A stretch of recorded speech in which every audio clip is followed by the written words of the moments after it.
இருக்கிறதுல வாஸ்து கன்சல்டன்ட் சென்னையிலிருந்து. ஸோ இப்போ இன்றைக்கி பார்த்தீங்கன்னு வச்சுக்கோங்க, இந்த மாதம் வந்து இந்த டிசம்பர் மாத பலன்கள் எப்படி இருக்குன்னு நம்ம பார்க்க போகிறோம். ஏன்னா டிசம்பர் மாதம் என்ன கிரக நிகழ்வுகள்லாம் பார்த்தீங்கன்னு வச்சுக்கிங்கன்னா, இந்த மாத தொடக்கத்திலே பார்த்தீங்கன்னா நம்ம அந்த கார்த்திகை தீபம் என்ற திருவிழாவோட தான் நம்ம இந்த மாதத்தையே தொடங்குறோம். ஏன்னா 2ஆம் தேதி பார்த்தீங்கன்னா அந்த கார்த்திகை தீபத்தை வந்து நம்ம கொண்டாட இருக்கோம். ஸோ மேலும் பார்த்தீங்கன்னு வச்சுக்கோங்க, இந்த காலகட்டம் பார்த்தீங்கன்னா கடந்த மாதத்துலலாம் கடந்த ஒரு 6 மாதமாக சனி வந்து வக்ரமாக இருந்தார். ஸோ அப்போ அந்த சனி வந்து வக்ர நிவர்த்தி ஆகக்கூடிய ஒரு வாய்ப்பு இருக்குது இந்த காலகட்டத்தில். ஸோ சனி வக்ரம் இருக்குது. ப்ளஸ் என்னென்னாக்கா குரு பகவான் வந்து கடகத்துலேருந்து மிதுன ராசிக்கு வரப்போகிறார். ஸோ இந்த மாதிரியான நிறைய கிரக மாற்றங்கள், கிரகத்துடைய தன்மைகளுடைய மாற்றங்கள் இந்த மாதத்தில் இருக்கிறதுனால இந்த டிசம்பர் மாத பலன்கள் வந்து நிறைய பேருக்கு ஏதோ ஒரு விதத்தில் ஒரு மாற்றத்தை கொடுக்கக்கூடிய ஒரு மாதமாக இந்த மாதம் அமையப் போகிறது. ஸோ அதுதான் வந்து என்னென்னாக்கா அதுதான் இந்த மாதத்துடைய ஒரு நிறைய சிறப்பு அம்சங்கள். அதுக்கப்புறம் பார்த்தீங்கன்னா மார்கழி மாதம் பார்த்தீங்கன்னா நிறைய விரதங்கள்லாம் இருப்பாங்க. குறிப்பாக என்னென்னாக்கா மார்கழி மாதம் யாரெல்லாம் விரதம் இருக்கணும், ஏன்னா முன்னாடி பார்த்தீங்கன்னு வச்சுக்கோங்க, மார்கழி மாதத்தில் நிறைய பேர் அந்த பூசணி பூ வச்சுருப்பாங்க. ஏன்னா திருமணம் ஆகாத பெண்கள் வந்து காலையில் விடிய காலையில் அந்த பூசணி பூவை வந்து வாசலில் வச்சு கோலம் போடுவாங்க. அப்போ அந்த திருமணம் வந்து அந்த நிகழ்வு என்பது நடக்கும். ஸோ அதுவே ஒரு பரிகாரமாக இருந்தது. ஏன்னா மார்கழி மாதம் என்னென்னாக்கா ஆண்டாள் வந்து அந்த திருப்பாவையை பாடி பெருமாளுடைய அருளை பெறதுக்கு திருப்பாவை பாடுவாங்க. அப்போ என்னன்னாக்கா தன் கணவரை அடைவதற்காக அந்த ஒரு நிகழ்வை வந்து செஞ்சு. அப்போ என்னன்னாக்கா இந்த டிசம்பர் மாதத்தில் நாம் அந்த மார்கழியில் இந்த நிகழ்வை நாம் செய்யும் போது முன்னாடி நிறைய இப்போ பூசணிக்காயை காணோம், பூசணி பூவையும் காணோம்.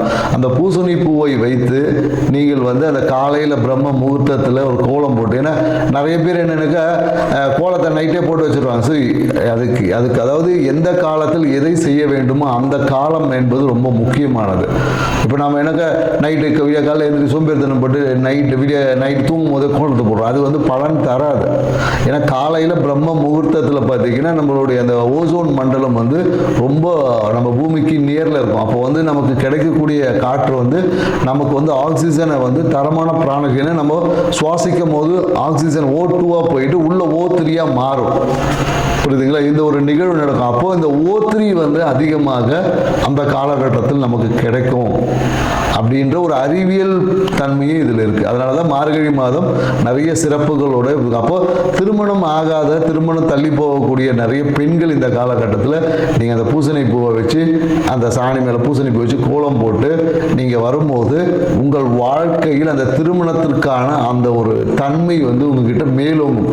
அப்போது நீங்கள் எதிர்பார்த்த அந்த ஒரு வரன், கணவன், வாழ்க்கை துணை என்பது சிறப்பான ஒரு வாழ்க்கை துணை அமையும் என்பதில் இதுக்குள்ள ஒரு ஆன்மீகம் இருக்குது, அறிவியல் சார்ந்த தன்மைகளும் இருக்குது என்ற நுட்பத்தை புரிந்து, ஏன்னா எந்தெந்த காலகட்டத்தில் ஒரு விஷயத்தை செய்ய சொல்லியிருக்கேன் அந்த காலகட்டத்தில் நாம் செய்வது தான் சிறப்பான தன்மை. ஏன்னா இன்னைக்கு நாம் அட்வான்ஸ் வேர்ல்டு இருக்கும். ஏன்னா இப்போ இருக்கிறதே வந்து பார்த்திங்கன்னா ஒரு என்ன சொல்வது, ஒரு கார்ப்பரேட் வேர்ல்டு, ஒரு சிஸ்டமேட்டிக் வேர்ல்டு. எல்லாமே நம்ம வந்து இயற்கையை விட்டு செயற்கையான தன்மைக்குள்ளே தான் ஆய்வுகள் நிறைய போயிட்டுருக்கு. அப்போ இயற்கை தன்மையில் இருக்கக்கூடிய ரகசியங்களை உணர்ந்தால் மட்டும்தான் நம்மளால் அந்த இறைத்தன்மையோட ஆன்மீகத்தில் சிறப்பாக பயணிக்க முடியும் என்ற தகவலோட இந்த டிசம்பர் மாதம் கிரக நகர்வுக்கு ஏற்ற மாதிரி, கிரக தன்மைக்கு ஏற்ற மாதிரி ஒவ்வொருத்தருக்கு எப்படி பலன் இருக்குன்ற டீட்டெயிலாக பார்க்கலாம். வாங்க வீடியோ கொடுக்கலாம். துலா ராசிக்காரர்களுக்கு இந்த டிசம்பர் மாத பலன் எவ்வாறு இருக்குன்னு தான் பார்க்க போகிறோம். ஏன்னா இதுக்கு முன்னாடி பார்த்தீங்கன்னா குடும்பத்தில் உங்களுடைய நண்பர்கள் மூலயமா இல்லை ஏதோ ஒரு பிரச்சனைக்காக, ஒரு பெண்ணுடைய பிரச்சனைக்காக உங்கள்கிட்ட ஒரு பஞ்சாயத்துக்காக ஏதோ ஒரு விஷயத்துக்காக ஒரு சிறிய குடும்பம் சார்ந்த விஷயம், ஒரு பிரச்சனைக்கு ஒரு தீர்வு கிடைத்திருக்கும். அந்த தீர்வு இப்போ உங்களுக்கு சுமூகமாக நடந்திருக்கும் சொல்லலாம். ஏன்னா இந்த காலகட்டத்தில் நிறைய தந்தையோட வருகை என்பது எதிர்பார்க்கலாம். நிறைய துலா ராசிக்காரர்கள் அப்பா வந்து வீட்டுக்கு வருவார். இவ்வளோ நாள் கூப்பிட்டு இருந்திருப்பாங்க, அவர் வரேன்னு சொல்லியிருப்பார், இல்லை வந்துட்டு போயிருப்பார். ஸோ ஏதோ ஒரு காரணத்துக்காக உங்களை பார்க்க வரேன் அப்படின்னு வருவாங்க. நிறைய பேரோட வீட்டுக்கு வந்து இந்த குருமார்கள் வருவாங்க. நீங்கள் ஒரு ஆசைப்பட்ட அந்த விஷயம் இல்லையா, இல்லை ஒரு குரு இருப்பார், குருவை நீங்கள் உங்கள் வாழ்க்கையின் வழிகாட்டி அந்த மாதிரி யாராவது இருக்கக்கூடிய நபர்களுடைய வருகையை நீங்கள் இந்த மாதம் எதிர்பார்க்கலாம். மேலும் என்னென்னாக்கா நிறைய விஷயங்களில் இந்த காலகட்டத்தில் நீங்கள் என்னென்னாக்கா தொழில் ரீதியான விஷயங்கள் ஒரு மாற்றங்கள் என்பது வந்திருக்கு. தொழிலில் ஏற்பட்ட அந்த ஒரு சேஞ்சஸ் மாறப்போகுது. தொழில் வந்து இதுக்கு முன்னாடி நல்லா இருந்த ஒரு தொழில் ஏதோ ஒரு காரணங்களுக்காக ஒரு தடைப்பட்டு இருந்திருக்கும். அந்த தடைப்பட்ட விஷயம் இப்போ மாறி நல்ல விஷயமா மாறப்போகுது. ஏன்னா தொழிலில் வந்து கூட இருந்தவங்க ஏதோ ஒரு பிரச்சனையை ஏற்படுத்தியிருப்பாங்க. அதனாலேயே தொழில் விரயம் இல்லை தொழிலே இல்லாமல் போயிருக்கக்கூடிய வாய்ப்பு இருக்குது. அதனால் உங்களுக்கு கிடைக்க வேண்டிய ப்ரொமோஷன் கூட நிறைய பேருக்கு கிடைக்காம போயிருந்திருக்கும். ஸோ அந்த விஷயங்கள் இப்போ மாறி தொழிலில் வந்து ஒரு சுமூகமான ஒரு போக்கு இருக்கும். ஏன்னா இந்த காலகட்டத்தில் நிறைய துலா ராசிக்காரர்கள் இப்போ பேசக்கூடிய பேச்சிலே பார்த்தீங்கன்னா அரசியலை பற்றி நிறைய பேசுவாங்க. இல்லைன்னா பார்த்தீங்கன்னா வச்சுக்கோங்க, வீட்டிலுடைய நிறைய அந்த நோய் தன்மை பற்றி பேசுவாங்க. நோயை வந்து சரியாக இருக்கா, இதை பண்ணணும் அதை பண்ணணும் அப்படின்னு சொல்லிவிடுவாங்க. இல்லைன்னா வச்சுக்கல உங்கள் நண்பர்களுக்கு ஏதாவது ஒரு சர்ஜரி நடக்கும், அதை பற்றின பேச்சு. இந்த மாதிரியான ஏதாவது ஒரு அறுவை சிகிச்சை சார்ந்த விஷயம் உங்கள் நண்பர்களுக்கு இல்லை யாருக்கா ஒரு அறுவை சிகிச்சை நடந்திருக்கும், அந்த மாதிரியான விஷயங்களை பற்றிய பேச்சு இருக்கும். இல்லை நிறைய பேர் என்னென்னாக்கா வாழ்க்கை துணை அவங்களுடைய குடும்பத்தில் ஏற்பட்ட அந்த ஒரு பாதிப்பு ஒரு பிரச்சனை ஏற்பட்டிருக்கு. அந்த பிரச்சனையை வந்து நிறைய இந்த காலகட்டத்தில் அசை போடக்கூடிய தன்மைகள் எல்லாமே அதிகமாக இருக்குது. ஏன்னா எது நடந்தாலும் இந்த காலகட்டத்தில் வந்து தொழிலில் வருமானத்தை பெருக்கக்கூடிய முயற்சிகளை நிறைய பேர் ஈடுபடுவாங்க. இந்த காலகட்டம் என்னென்னாக்கா படிக்கக்கூடிய மாணவர்களாக இருந்தாலும் வச்சுக்கோங்க, தொழில் படிப்பு வந்து இந்த காலகட்டத்தில் ரொம்ப சிறப்பாக இருக்கும். படிக்கிறதுல ஏற்பட்ட தடைகள் எல்லாமே நீங்கி இந்த காலகட்டத்தில் நிறைய இருக்கும். சில பேர் என்ன இருக்கு, இந்த காலகட்டத்தில் நிறைய துலா ராசிக்காரர்கள் வந்து இந்த கண் அறுவை சிகிச்சை அப்படின்னு சொல்லுவாங்கள்ல, கண் அறுவை சிகிச்சை செய்வதற்கான இந்த கேட்ராக்ட் சர்ஜரி இந்த மாதிரி ஏதாவது பிரச்சனைகள் இருந்தால் அதுக்கு அறுவை சிகிச்சை செய்வதற்கான ஒரு காலகட்டம் இந்த காலகட்டமாக இருக்குது. ஸோ உங்களுடைய பார்த்தீங்கன்னா 9ல் குரு பகவான் இருக்கார். ஸோ அதனால் என்னக்கா நீங்கள் உங்கள் தந்தையை நல்லபடியாக பார்த்துக்கிட்டீங்கன்னாவோ உங்கள் வாழ்க்கையில் எல்லா அதிர்ஷ்டமும் கிடைக்கும் அப்படின்னு சொல்லலாம். நிறைய பேருக்கு என்ன மனம் எண்ணிய ஆசைகள் எல்லாமே இதுக்கு முன்னாடி ஒரு மாயையாக இருக்கும், ஒரு ட்ரீம் வேர்ல்டில் இருந்திருப்பாங்க. ஏன்னா 5ல் ராகு பகவான் இருந்து என்ன பண்ண ஒரு கற்பனை உலகத்தில் உங்களை உட்கார வச்சிருப்பேன். அந்த கற்பனை உலகத்துக்கு குருவோட அருள் கிடைக்கும் போது, இப்போ நம்ம வண்டி வட்டம் வாங்கினா போதாது இல்லையா, கூட பெட்ரோல் போடும் போது தானே வண்டி நகரும்.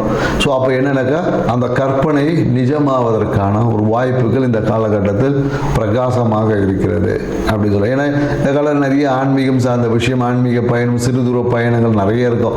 எப்போ பார்த்தாலும் கோயிலுக்கு போயிட்டு ஏதாவது ஒரு பூஜைகளை பண்ணிட்டு அடுத்தடுத்த விஷயங்கள் நிறைய ஆன்மீகம் சார்ந்த ஒரு குரூப் ஒன்று சேர்ந்துருக்கும். இப்போ துலாம் ராசியை சுற்றிலும் எப்பொழுதும் ஒரு ஆன்மீக வட்டம் என்பது இருக்கும். அந்த ஆன்மீக வட்டத்தின் வழியாகவே நிறைய என்ன சொல்லுவாங்க, அந்த போட்டு கொடுக்குற சின்ன சின்ன தொல்லைகளும் துலா ராசிக்காரர்களுக்கு ஏற்படும்.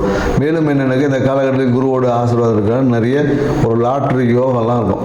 ஸோ அந்த காலத்தில் பரிசு சீட்டு வாங்கினீங்கன்னா லாட்ரி யோகம், குறிப்பாக 5ஆம் நம்பர் உள்ள அந்த லாட்ரி எடுத்து பாருங்கள். 5 இல்லை 3 கூட்டுத்தொகை 5 3 வரக்கூடியது, இல்லை 3 5 வரா மாதிரி ஏதாவது ஒரு லாட்ரி டிக்கெட் எடுத்து பாருங்கள். கண்டிப்பாக அதில் ஏதாவது ஒரு பரிசு தொகை விழும். ஃபஸ்ட்டு ப்ரைஸ் விழுன்னு நம்ம சொல்லலை, ஏதாவது விழுவதற்கான சாத்தியக்கூறு சும்மா ஒன்று வாங்கி தான் பாருங்களேன் அப்படின்னு தான் சொல்லலாம். ஸோ துலா ராசிக்காரர்களுக்கு எப்போதுமே என்னக்கா குரு அருளால் கொண்டு திருவருளை பெற முடியும். அப்போ என்னன்னாக்கா குருவை நல்லா பிடிச்சிக்குங்க. நிறைய பேர் இந்த காலங்களில் என்ன பண்ணுவாங்கன்னா இந்த பெருமாள் வழிபாடு செய்வாங்க. நிறைய பார்த்தீங்கன்னா அந்த குரு உபதேச புத்தகங்கள், ஆன்மீகம் சார்ந்த புத்தகங்களை அதிகமாக வரும். உங்கள் வீட்டுக்கே பார்த்தீங்கன்னா ஏதோ ஒரு புத்தகம் வரும், குரு சார்ந்த ஒரு ஆன்மீக புத்தகம் யாராவது உங்களுக்கு வந்து கிஃப்ட் பண்ணுவாங்க. ஏதாவது இல்லை இந்த கந்த சஷ்டி கவசம் இல்லை ஆன்மீகம் சார்ந்த சித்தர் பாடல்கள், இந்த மாதிரி ஏதாவது ஒரு புத்தகங்கள் உங்களுக்கு இந்த காலகட்டத்தில் பரிசாக கிடைக்கும். நிறைய பேருக்கு என்னன்னாக்கா துலா ராசிக்காரர்கள் சில இடங்கள் வந்து கௌரவப்படுத்தப்படுவாங்க.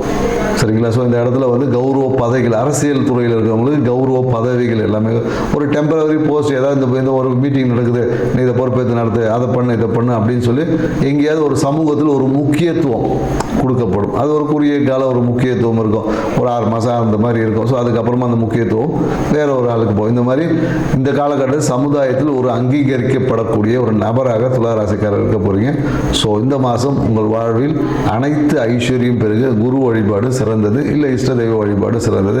குறிப்பாக நீங்கள் இந்த காலகட்டத்தில் ஏதோ ஒரு ஆன்மீக புத்தகங்களை படிப்பதன் மூலமாக உங்களுடைய வருமானத்தை பெருக்கிக் கொள்ளக்கூடிய வாய்ப்பு இருக்குது.